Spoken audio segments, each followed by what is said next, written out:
up ahead, after the next bend in the road, you'll have a perfect opportunity to take a picture of this famous icon. In the world of entertainment, every project starts with a screenplay and a lot of creative ideas. A production studio is where the ideas of writers, producers, and directors are transformed into an on-screen reality. Within these huge spaces, filmmakers can literally create their own worlds. Our Florida sound stages are soundproof, weatherproof, and most importantly, air-conditioned. All vitally important for the cast, crew, and equipment. Many of the crafts needed for filmmaking are located right here on the lot. On the left, we have our own greens department. It grows flowers, trees, shrubs, and topiaries. A few well-placed plants can cover up empty spots in the set and add a touch of natural beauty to a scene. On the right are two of the aircraft from the 2001 blockbuster hit Pearl Harbor. These exact full-scale replicas of P-40 fighters were used in the special effect fight sequences. Of course, many of the planes you saw flying through the aerial battles or sitting on the ground weren't real at all. They were created entirely within a computer. Oh, keep your cameras focused to the right. We're coming up on that perfect angle of the Eiffel Tower I told you about. It's a true masterpiece.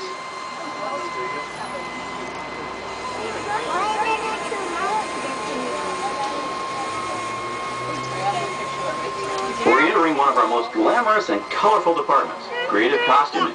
Every star has to have just the right wardrobe, and it all begins here with a designer's sketch.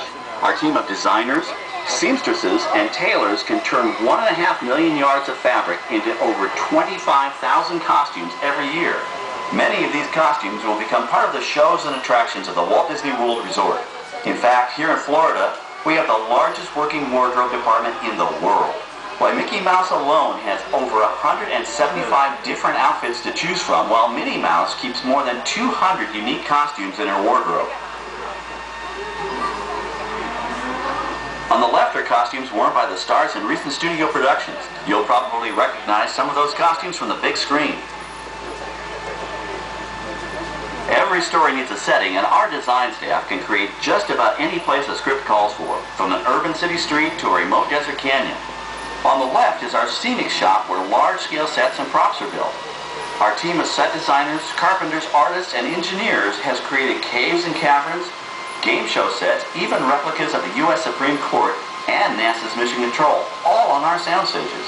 The shop also provides sets and props for our shows and parades here at Walt Disney World. The same skill and craftsmanship that goes into a movie set can also be used to create magic for our parks. Either way, it's all about making dreams come true.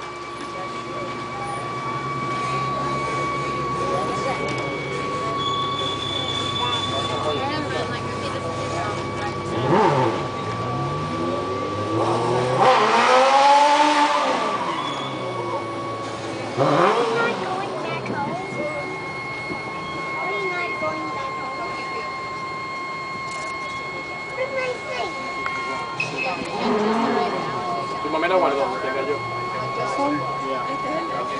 Ya. Se esconde la...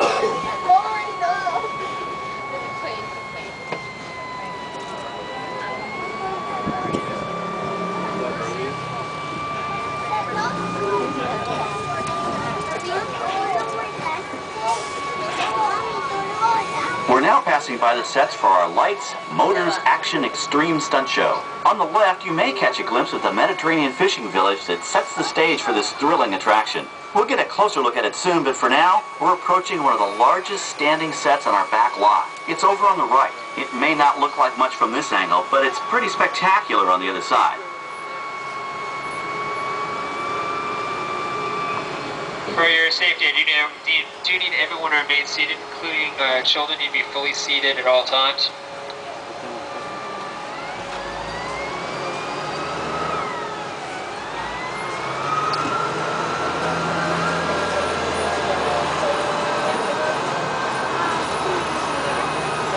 This is great, folks. The production crew has just given us clearance to enter the set. Hello, Backlot Tour. I'm Amy, a production coordinator here at the studios. I can see your shuttle heading toward our canyon set. I've given your driver permission to come in and take a look around. I'm up here with our effects crew, and we're getting ready to shoot a test sequence. Oh, on the way in, you're going to be crossing a wooden bridge, and things may get a little bumpy, so please, hold on to your belongings, especially hats, cameras, and glasses, and keep an eye on any small children at your party. And of course,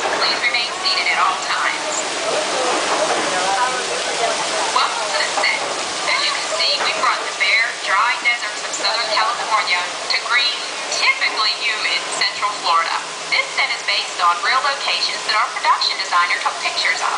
Our set crew spent about 6 months building the canyon, but we've used it for a number of TV shows and specials over the years. For our upcoming production, the script called for a tanker truck.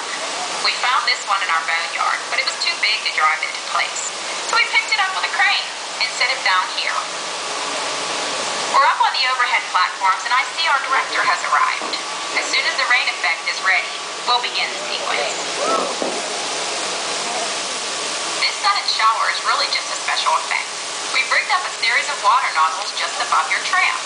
The water sprays in a crisscross pattern to create a sense of depth, but this storm only covers the first few feet of the set.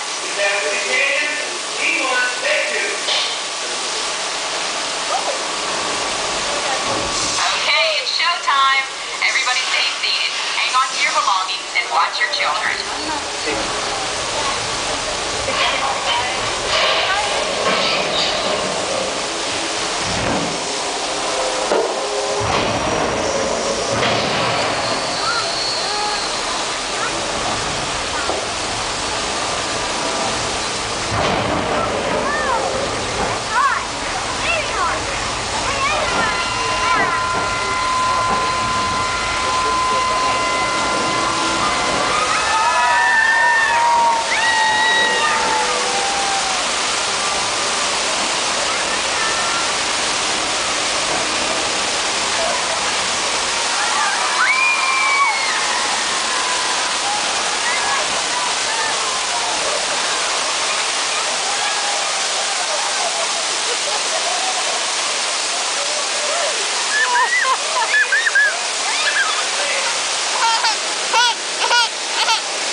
Gallons of it, dumped from overhead tanks.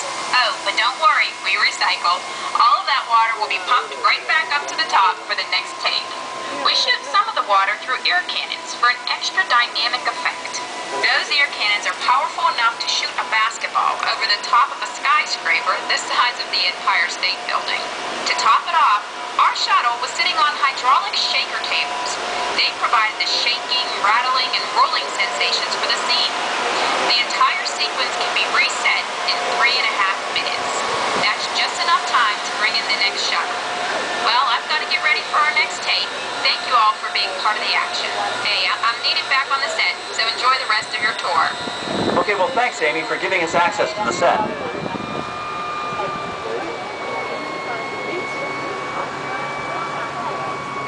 On the right, we have an authentic piece of Disney history. That Gulfstream 1 was known at airports across the country as November 234 Mickey Mouse, but we just call it the Mouse. In 1964, Walt Disney and his hand-picked team used this plane to scout locations for what he called the Florida Project.